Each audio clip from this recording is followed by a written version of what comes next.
Daniela Fucciarelli is a fine jewelry designer. Her husband Bruno is an architect and businessman. They both work out of the stainless aluminum building in Macomb Township. I started to create and design jewels that I was, I think, 6 years old. But of course was a play for me, was a passion. I study at the University of Rome, so I am an attorney by trade. But when I met Bruno, my husband that is an architect, he pushed me to create my own collection and do as a full-time job.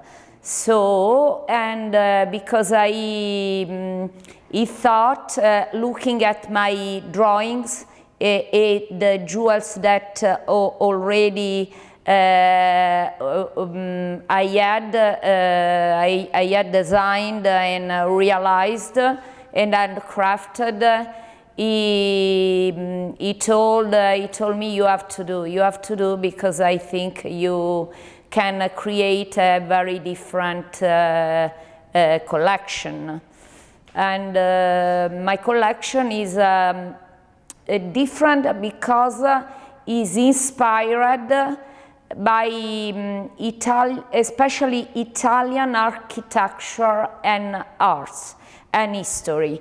So Renaissance, Middle Age, Romanesque, Gothic, Baroque and modern. Italy has a great tradition on jewelry field that comes from the Roman Empire, and Italy is considered the best country in the world for jewelry expertise. And the majority of the gold manufactured in Europe are manufactured in Italy and exported all over the world. The clientele is medium and up, because many of my jewels are one-of-a-kind jewels. Of course, with other collection, St. Francis or silver collection that we be sell online, of course, are much more affordable. So, but yes, it's medium to very high. One of my jewels was chosen by the Italian House of Cinema, that is like Hollywood in Italy. These jewels won a competition with Bulgaria. It was the Fellini Award 2005 that went to the Swedish movie director Ingmar Bergman. And also I realized jewels for many important events. The collection about St. Francis of Assisi will be sold by the Vatican Museum in Rome. First of all, I would like to thank Richard for the opportunity and for his using the facade of our building at this exhibition, which he found to be very appropriate for the city of Torino.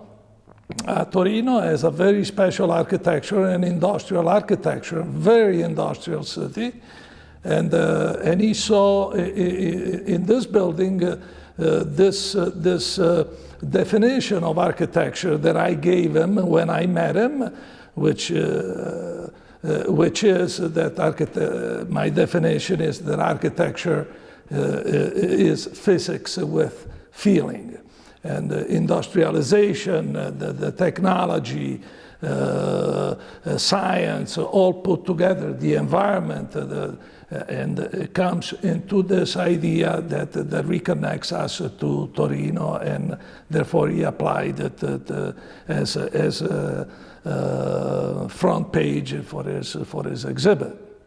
The building, it's a very industrial building. It is, I think it has an influence of Yamasaki, the architect of the Twin Towers, which was the mentor of my mentor, Gunnar Birkitz, which was published in a Free Press a couple of weeks ago, and reflects very well the McGregor building at Wayne State University campus.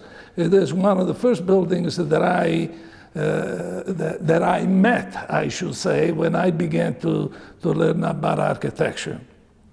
It has an enormous amount of flexibility. It is an industrial building, therefore production and the facilities for the office required an enormous amount of flexibility, and therefore the building was really designed and built to satisfy those functions of expansion, contraction as the production and products they require. The other thing that stimulated this building was the community itself. The community, it is not to be negative, but it does not have any genius loci, so to speak. And we thought that being on 23 Mile Road, a very fast road, and very definitive to this Macomb Township to really generate the yellow columns, the industrial look, the stainless panels, and obviously these lines which were that formed the panels that really deviated from a grid, this monotonous grids, and here we have these undulating lines of the panels which were actually come from the fast traffic of 23 Mile Road. So a combination of this and also the setback of the building. We could have built the building 25 feet from the road curb, but we did not. We pushed as far as we could because the idea was to generate a space in front so that we could put some landscape features such as fountains and flowers and so on, which we could not realize because of opposition. But that was the idea of this building. Richard Haskin's photograph of the stainless aluminum building and Daniela Fucciarelli's jewelry are featured in the Detur exhibit, which runs through October 30th at the Henry Ford Centennial Library in Dearborn.